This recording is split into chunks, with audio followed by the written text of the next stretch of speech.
Hello, Spoony here. Episode 4. If you've watched my first 3 confessions, you know I'm responsible for 12 deaths. The Morrison family, 3 college students, a nurse named Rachel. But what I'm about to tell you might be the cruelest of all, because I killed people on what should have been the happiest day of their lives. A wedding reception, June 20th, 2020.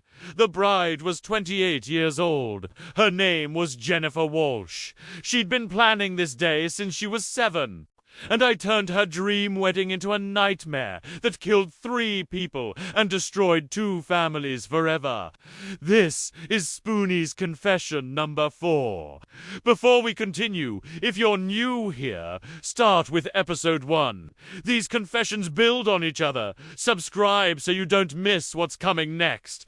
And comment below if you've ever been to a wedding. After this story, you might never look at the catering table the same way. Now let me tell you about the wedding that nobody survived. After Rachel Martinez died in the hospital, I was sealed in evidence for 9 months. December 2019 through August 2020. When the case was finally closed, a police clerk threw me away. I ended up in a municipal waste facility in Tucson, but waste facilities sort everything. Recyclables, donations, anything that can be reused gets pulled out. In September 2020, I was in a donation box headed to a Goodwill in Phoenix. I sat on a shelf for 2 months. People would pick me up, examine me, put me back.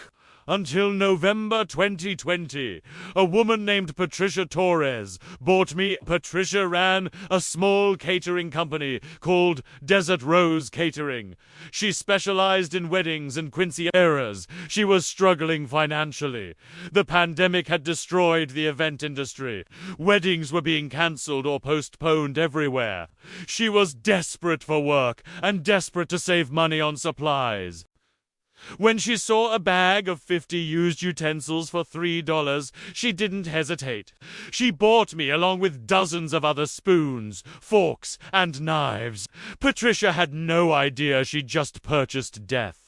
By June 2020, some restrictions were lifting. Small weddings were allowed again. Patricia finally got a booking. Jennifer Walsh and Michael Chen. Wedding reception for 80 guests. Outdoor venue. Desert Botanical Garden in Scottsdale. Budget wedding. Tight finances. Jennifer and Michael were both teachers. Elementary school. They'd been together for 6 years. High school sweethearts who'd gone to different colleges, reconnected after graduation, and fallen in love all over again. Jennifer had been planning this wedding for over a year. She'd saved every penny. DIY decorations, borrowed dress from her cousin, small guest list, affordable venue, budget catering. Everything was perfect, intimate, personal, exactly what she wanted. June 20th, 2020. Saturday evening, the ceremony was at 5 p.m. Outdoor garden setting, white chairs arranged in rows, arch decorated with desert flowers, sunset ceremony. 78 guests attended. 2 people cancelled last minute, afraid of COVID exposure. Jennifer walked down the aisle in her borrowed dress. Michael cried when he saw her. They exchanged vows they'd written themselves. They promised forever. They kissed. Everyone applauded. It was perfect. The reception started at 6:30 p.m. Cocktail hour in the garden. String lights hung between trees. A small band playing acoustic covers. People mingling, laughing, celebrating. Jennifer and Michael couldn't stop smiling. This was their moment. Everything they'd dreamed of. The catering setup was buffet style. Patricia Torres had prepared everything that morning. Chicken, salmon, vegetarian pastas, salads, rolls, 3 different sauces. She'd worked alone, trying to save money by not hiring additional staff. She set everything up at the venue by herself. chafing dishes, serving utensils, plates and silverware. At 7 p.m., dinner was announced. Guests lined up at the buffet. Patricia stood behind the table, serving. She used various utensils to portion the food. For the creamy pesto sauce that went over the pasta and salmon, she grabbed me. I was in her container of serving spoons. She didn't look at me. Why would she? Just another white plastic spoon. She used me to drizzle pesto sauce over plate after plate. 80 guests. Approximately 60 people chose the pasta or salmon. 60 portions of sauce, all contaminated by me. You see, I still carried the chemical residue. Months of sitting unused hadn't cleaned me. The oils in the pesto sauce, the garlic, the basil, the pine nuts, all of it reacted with the dormant toxins embedded in my plastic surface. The heat from the chafing dishes activated everything. It wasn't enough to kill everyone, but it was enough to cause severe reactions in people with specific vulnerabilities. 3 people at that wedding had those vulnerabilities. Jennifer Walsh, the bride, 28 years old, undiagnosed sensitivity to industrial solvents. She'd never been exposed before. Her immune system had no defenses. Thomas Walsh, Jennifer's father, 56 years old. History of heart problems, hypertension, high cholesterol. On medication, his system was already compromised. And Margaret Chen, Michael's grandmother, 72 years old, cancer survivor, weakened immune system from years of chemotherapy. She'd been in remission for 3 years, but her body was fragile. At 7:45 p.m., Jennifer started feeling strange, a tightness in her chest. She thought it was nerves. Wedding jitters, too much excitement. She ignored it. Michael noticed. "Are you okay?" She smiled. "I'm perfect. This is perfect." But she wasn't perfect. By 8 p.m., Jennifer was having trouble breathing. She excused herself, went to the bathroom. She looked in the mirror. Her face was flushed. Her throat felt swollen. She tried to calm down, deep breaths, but the breathing got harder. She stumbled out of the bathroom. Michael found her. Jennifer. She collapsed in his arms. Everyone panicked. Someone called 911. Thomas Walsh, Jennifer's father, had been feeling sick since 7:30. Stomach cramps, dizziness. He thought maybe he'd eaten too fast. Nerves about giving away his daughter. But by 8:15, he was sitting down, pale and sweating. His wife noticed, "You don't look good." He tried to stand. His chest seized. Sharp pain radiating down his left arm. Heart attack. He went down hard. Margaret Chen, Michael's grandmother, had been so happy all evening. She'd made it to her grandson's wedding. She'd survived cancer to see this day. But by 8:20, she was vomiting in the garden. Violently ill. Her daughter found her. "Mom, someone help!"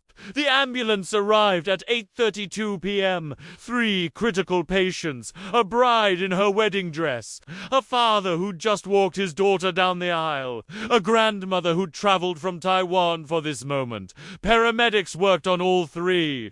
Jennifer was intubated in the ambulance. Her airway had closed completely.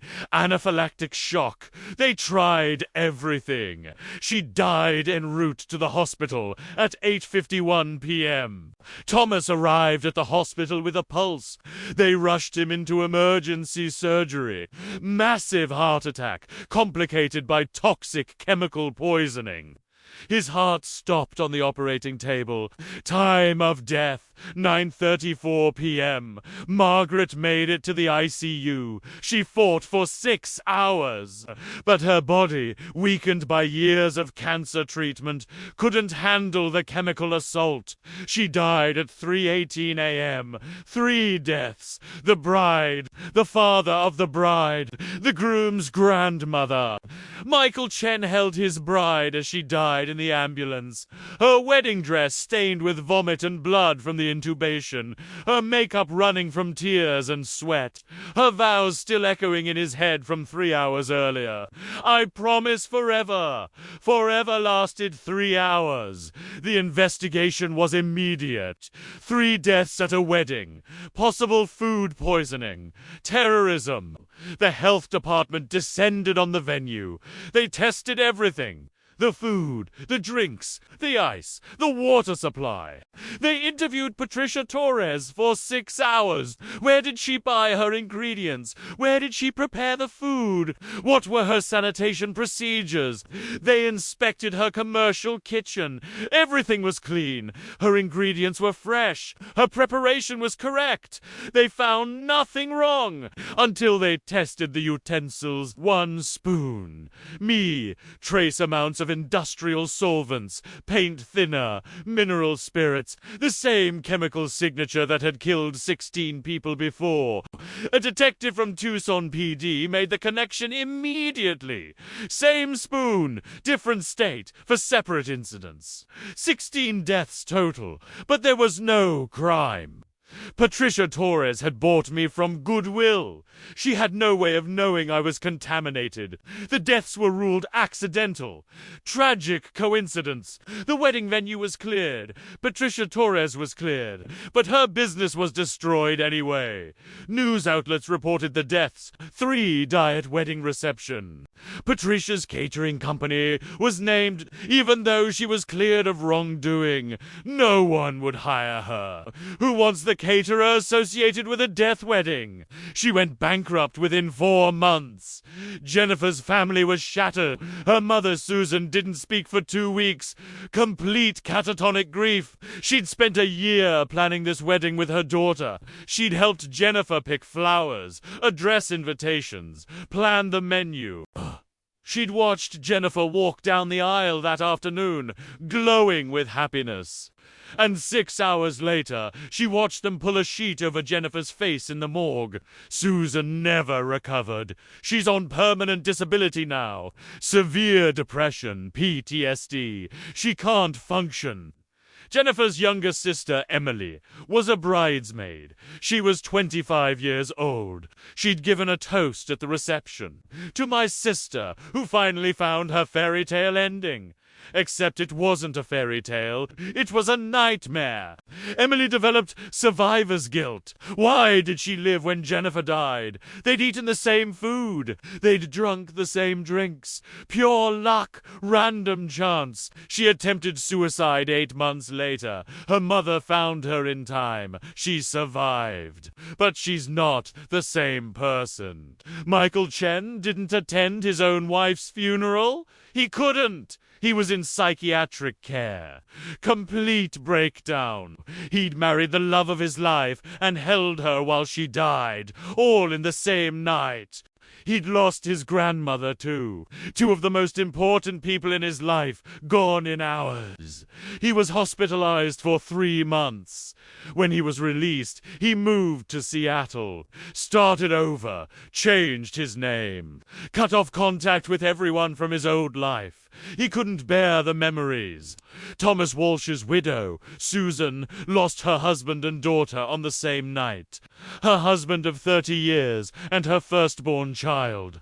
The funeral was a double ceremony. Father and daughter, buried side by side. 200 people attended. Everyone wore black. No one knew what to say. What do you say to a mother who buried her husband and child together? Margaret Chen's children scattered her ashes in Taiwan, where she was born. She'd survived poverty, war, immigration, and cancer. She'd lived 72 years. She'd made it to her grandson's wedding, and she died because of contaminated pesto sauce. I was seized as evidence again. Plastic bag. Police storage, 9 months. until the case closed and they threw me away again. This time I ended up in a recycling facility. But not all plastic gets recycled. I was deemed contaminated. I went to a landfill. For 6 months, I sat buried under tons of garbage until the landfill was excavated for expansion. Construction workers sorting through debris. One of them found me somehow still intact. He cleaned me off and took me home, gave me to his wife for the kitchen. She used me to stir coffee. And the cycle continued. Jennifer Walsh wanted to be a principal someday. She had a master's degree in education. She taught 3rd grade. Her students loved her. She was patient, creative, kind. She made learning fun. Her principal said she was the best young teacher he'd ever seen. She was going to change lives. She died in a wedding dress. Michael Chen was going to be a father. Jennifer was 3 weeks pregnant. She didn't know yet. They were going to find out together 2 weeks after the honeymoon. The medical examiner discovered it during the autopsy. Michael was told after Jennifer died he'd lost his wife and his unborn child in the same moment. Thomas Walsh had just retired. He'd worked 40 years as an engineer. He had plans. Travel with his wife. Spend time with his grandchildren. Except he never got to have grandchildren. His daughter died before she could give him any. Margaret Chen had 16 grandchildren. Michael was her favorite. She'd helped raise him when his parents worked long hours. She taught him to cook. She told him stories about Taiwan. She called him every week. She flew from Taiwan to Arizona for his wedding. 18-hour flight. Uncomfortable. Exhausting. She did it anyway because she loved him. She died in a hospital in a foreign country, away from most of her family. I remember the wedding. I remember the string lights reflecting off champagne glasses. I remember Jennifer's laugh, high and bright and full of joy. I remember Michael spinning her on the dance floor during their first dance. I remember Thomas's toast. To my daughter, who married her best friend. May you have 50 years as happy as Susan and I have had. He got about 3 more hours. I remember Margaret taking photos with her phone, crying happy tears, saying in Mandarin how beautiful everything was. I remember the pesto sauce, creamy, garlicky, perfect. I remember serving it to plate after plate after plate. I remember being part of what should have been the happiest night of Jennifer's life. Her wedding night. She was supposed to leave the reception with Michael, drive to a hotel, start their honeymoon, start their life together. Instead, she left in an ambulance, and she never came home. If you're planning a wedding, check your caterer. Ask where they source their supplies. Are the utensils new, factory sealed, or second-hand donated? Used because I'm still out there? I've been in landfills, recycling facilities, construction sites, donation centers. I could be anywhere now. I could be in a catering company's kitchen. I could be at your wedding serving your food, contaminating your celebration, turning your happiest day into your worst nightmare. Hit that like button if this confession affected you. Comment below if you've ever used a caterer. And subscribe because next week's Spoony's Confession number 5, the restaurant kitchen. 3 more deaths. Professional chefs who knew better, and I killed them anyway. See you in the next confession. Check your caterer.